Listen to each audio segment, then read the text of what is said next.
सामान्य जनता नव्हे तर राजकीय पुढारीच आपल्या स्वार्थासाठी जातीवाद करतात असं परखड मत केंद्रीय मंत्री नितीन गडकरींनी व्यक्त केलं। दरम्यान हे कुठेतरी थांबलं पाहिजे, जातपात अस्पृश्यता समूळ नष्ट झाली पाहिजे असं म्हणत केंद्रीय मंत्री नितीन गडकरी यांनी राजकारण्यांचे कान टोचले। मात्र यावेळी गडकरींचा रोख नेमका कुणाकडे होता याची जोरदार चर्चा रंगली आहे। मला वाटतं लोकांनी सगळ्यांनी मतदान करतात, हे पुढारी निर्माण करतात। जात जनता जातीवादी नाही आहे, पुढारी जातीवादी आहे, ते आपल्या स्वार्थाकरता जात उभी करतात। कारण backwardness becoming a political interest, the competition आहे who is more backward. Nitin Gadkari यांनी जे सांगितलेलं आहे त्या तथ्य आहे। जनतेला धर्मांध आणि जातीवादी बनवण्याचा एक लॅबोरेटरी भारतीय जनता पक्षाने उघडली। अजिबात जनता या राज्याची जातीयवादी नाही,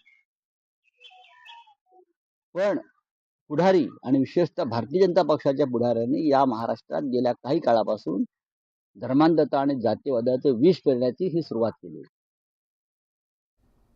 दरम्यान मुख्यमंत्री फडणवीसांनी संजय राऊतांवर टीका करताना त्यांना मानसोपचार तज्ञांकडे जाण्याचा सल्ला दिला होता। या टीकेला संजय राऊतांनी उत्तर दिलंय। फडणवीसांमध्ये स्वतःविषयी सत्य पचवायची ताकद राहिली नाही असं राऊत म्हणाले। फडणवीसांना स्वप्नातही मीच दिसतो असंही राऊतांनी म्हटलंय। उलट संपूर्ण सरकारच मनोरुग्ण असल्याचं म्हणत राऊतांनी हल्लाबोल चढवला। त्यांना स्वतःविषयीचं चांगलं सत्यही पचवायची ताकद राहिलेली नाही। आदित्य ठाकरे म्हणतात की हे देवेंद्र फडणवीस यांना अडकवण्याचं षडयंत्र आहे।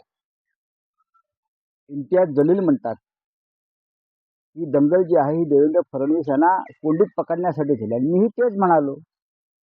पण देवेंद्र फडणवीस यांना संताजी धनाजीप्रमाणे स्वप्नात सुद्धा संजय राऊत दिसतात आणि ते असं म्हणाले की ह्यांच्यावरती उपचार केले पाहिजेत। का उपचार केले पाहिजेत? तुमचं संपूर्ण सरकार मनोरुग्ण आहे असं मी म्हणतोय। त्यांच्यामुळे सरकारनं विशेष तरतूद करून तुमच्या संपूर्ण मंत्रिमंडळाची मनोरुग्ण चाचणी केली पाहिजे।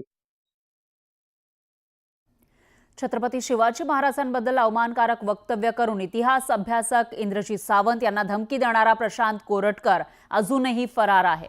प्रशांत कोरटकर विरोधात पोलिसांनी लुकआउट नोटीस बजावली आहे। त्याचा पासपोर्ट पत्नीकडून पोलिसांनी ताब्यात घेतला।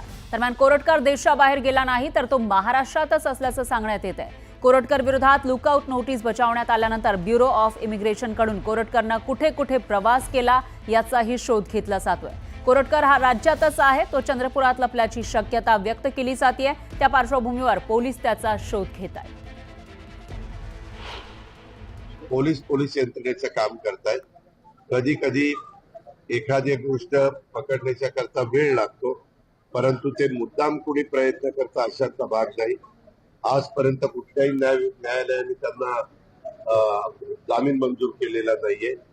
पण त्याच्यामुळं जे काही चुकीचं वागत असतील ते कुठल्या गटाचे तटाचे पक्षाचे कुणी असू द्या, त्यांच्यावर कारवाई संविधानाच्या कायद्याच्या आणि नियमाच्या या सगळ्या जो काही त्याचा हे आहे त्या निमित्तानं आम्ही त्या ठिकाणी घेतो। बघा असं आहे की हे सगळे मनगडवाचे आरोप आहे। कोणताही पोलीस अधिकारी सरकारच्या विरोधात जाऊन किंवा एखाद्या आरोपीला असं मदत करणार असं होऊ शकत नाही।